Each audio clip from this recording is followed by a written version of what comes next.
Olá, galerinha do oitavo ano da Copelg. Vamos lá para mais uma aula de artes com a professora Elizabeth Zanon.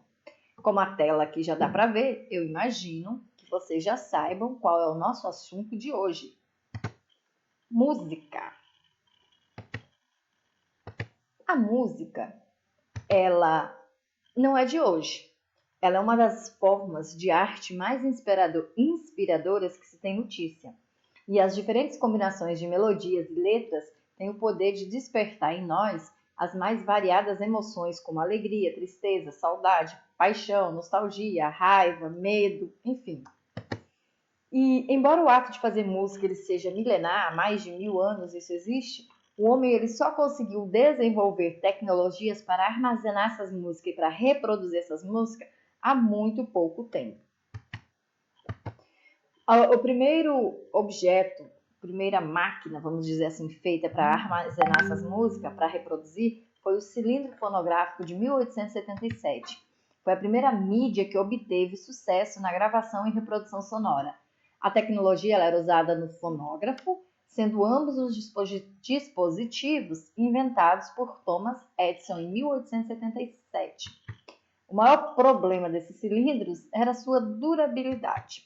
As primeiras amostras eram feitas de folha de estanho e podiam ser reproduzidas 3 ou 4 vezes apenas. Apesar de serem praticamente descartáveis, na época essa mídia abriu novas perspectivas para a indústria fonográfica. Mesmo durando pouco, na época foi a grande invenção. E aí aqui tem uma imagem desse cilindro fonográfico. Aí vocês podem dar pausa no vídeo para analisar bonitinho esse cilindro, para tentar entender como a música era feita por ele, reproduzida. E aí, passou-se um tempo, produziram-se outro equipamento, tendo maior resistência e uma capacidade maior para as gravações. O sucesso dos discos planos e do gramafone foi quase imediato e eles logo foram adotados pelos músicos para gravar e reproduzir as suas composições. Estamos falando aqui do gramafone, que é o disco plano que foi criado em 1887. E aí aqui ao lado tem uma imagem dele que é parecidinha com um cilindro fonográfico. A diferença é que agora não é mais um cilindro, agora sim é um disco. E 10 anos mais tarde, então, o alemão Emil, ele criou o equipamento considerado sucessor direto do fonógrafo. A principal diferença entre essas duas tecnologias, a de 1877 e essa de agora, é que o gramafone passou a usar discos planos constituídos de cera, vinil, cobre e goma laca, em vez de cilindros de Thomas Edison. Em 1948 surgiu os discos de vinil, que aqui tem um modelo desse disco de vinil, muito conhecido, muitos colecionadores ainda hoje escutam músicas através dele. E aí a indústria fonográfica ela viu uma outra revolução em suas tecnologias, que foi o surgimento desses discos, que ainda eles não eram chamados de discos, né? Eles eram objetos americanizados, vamos dizer assim. No auge dos seus 64 anos de existência, muitas pessoas ainda preferem ouvi-los e chamá-los de LPs. Produzida com um material plástico leve e flexível, essa mídia tem ranhuras espiraladas que conduzem à agulha do toca-discos, também conhecido como vitrola ou radiola.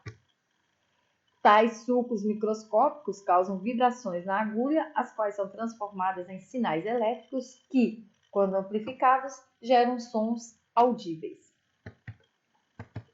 Cartuchos, em 1958, foram criados, e aqui está o modelo desses cartuchos.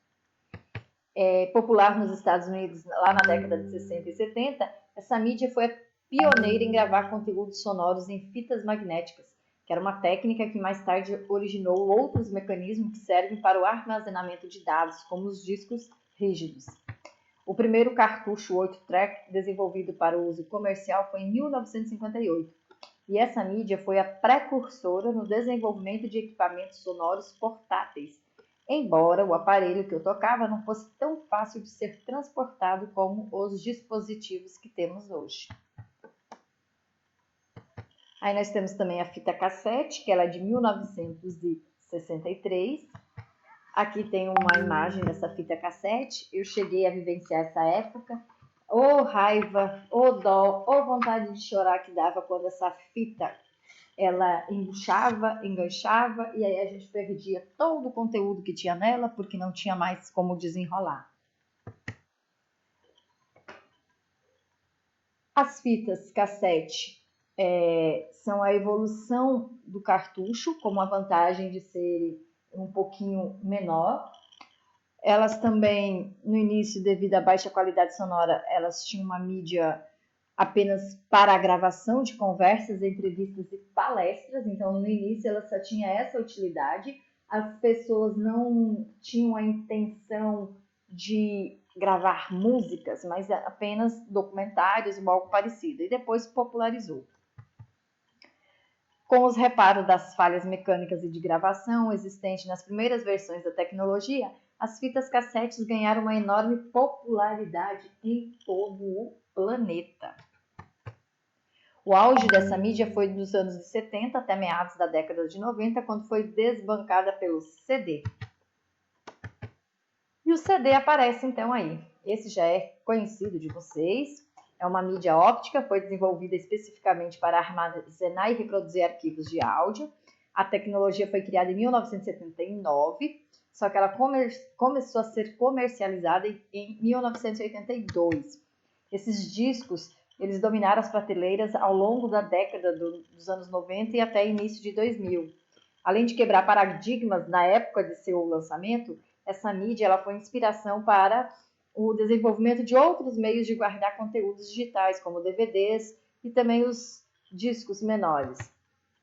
É fato que os CDs estão perdendo espaço com o passar dos anos e a popularização de outras mídias vai ocorrendo, mas a gente ainda consegue encontrar nas lojas os CDs. Os mini CDs foi da década de 90, são menores um pouquinho que o CD, são basicamente CDs pequenos com capacidade de armazenamento mais reduzida. Foi pensado para substituir o CD com foco na portabilidade e essa mídia não vingou e foi pouco utilizada para reprodução musical, porque não era todo o aparelho que conseguia pegar esse mini disc, esse mini CD. Atualmente eles ainda são usados em baixa escala para fornecer informações ou conteúdos de suporte para equipamentos eletrônicos pequenos, principalmente para o MP3. O primeiro play específico para esse tipo de disco foi lançado na década de 90. Aí em 92 eles criaram um mini disco, que é o menorzinho ainda, foi criado pela Sony, e ele visava transformar conteúdos analógicos em digitais a partir de equipamentos de gravação. Então, ele é um mini CD regravável com a intenção de guardar e reproduzir música. Até então, não era nada regravável agora, dos outros modelos de CDs. Agora, esse CD aqui, ele é regravável. E de acordo com a empresa, com a Sony, essa mídia é capaz de ser regravada até 1 milhão de vezes. Ele foi anunciado pela multinacional japonesa em 91, MD, né, que é o minidisc, mas só começou a ser vendido um ano depois. Apesar da capacidade, a tecnologia teve grande sucesso apenas no Japão. Temos o MP3, que foi lançado em 1998, e aí aqui tem um modelo de como seria esse MP3. Ele chegou para revolucionar a forma como as músicas eram armazenadas e ouvidas nos anos de 1998, com créditos para a empresa coreana que o lançou. Ele praticamente liquidou com todas as outras tecnologias, porque ele era fácil de transportar, cabia no bolso, na mochila, em qualquer local, tinha uma longa vida útil e eu não precisava carregar um monte de parafernália. Antes, por exemplo, com a fita, eu tinha que carregar o gravadorzinho, o Walkman, como a gente chamava. O próprio CD, eu teria que ter um aparelho um pouquinho maior para poder ouvir a música. E com esse MP3 ficou bem mais prático. O primeiro aparelho lançado tinha meros 32 megas de memórias, que era um espaço muito pequeno em se comparar com o que a gente consegue hoje. Só que um ano depois, a Samsung vai lançar o primeiro celular com suporte para essa funcionalidade. Então, em 1999 é que vai surgir o primeiro celular que eu vou ter suporte para ouvir música nele. Então, eu não vou mais precisar do MP3. Vai vir o pendrive, né, nos anos 2000, e aqui tem um modelo de um dos primeiros pendrives, grandes, simples. Essas memórias de USB, elas começaram a ser vendidas em 2000, elas tinham suas patentes registradas antes ainda, mas elas só tinham baixo nível de armazenamento. Mesmo assim, esse espaço era 5 vezes maior do que o dos famosos disquetes.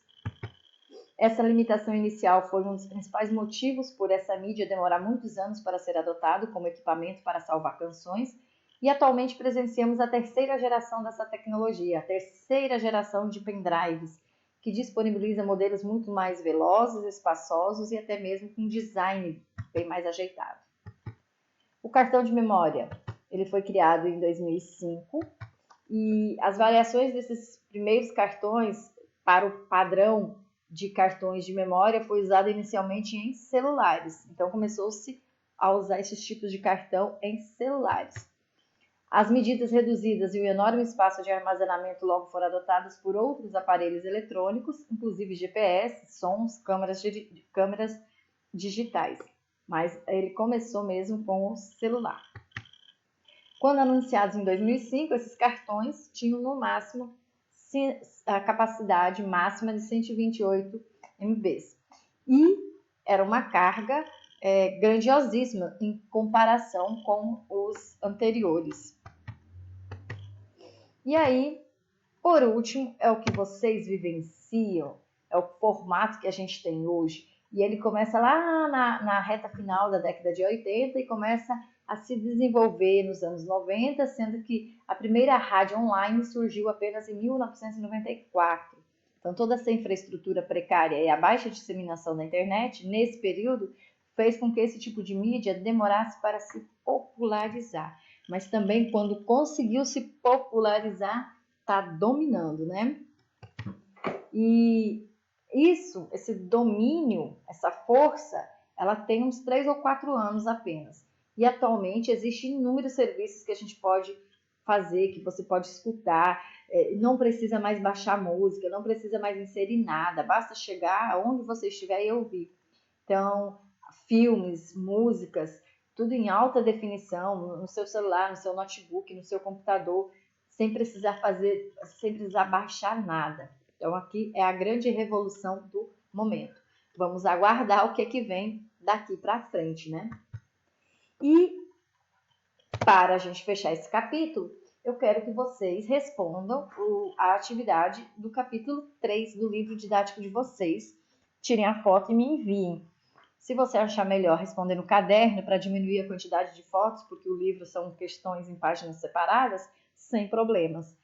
E eu quero também que vocês estudem esse capítulo, porque vai ter alguma coisa desse assunto sobre música, e música, essa segunda aula sobre o capítulo 3, eu peço que vocês assistam novamente essas 2 aulas desse capítulo 3, porque na avaliação vai ter alguma coisinha sobre esse tema, certo? Acompanhe a plataforma SAIS, acompanhe as videoaulas, acompanhem o grupo de WhatsApp, tirem dúvidas na hora dos plantões e assistam às aulas que a gente está postando no canal da escola.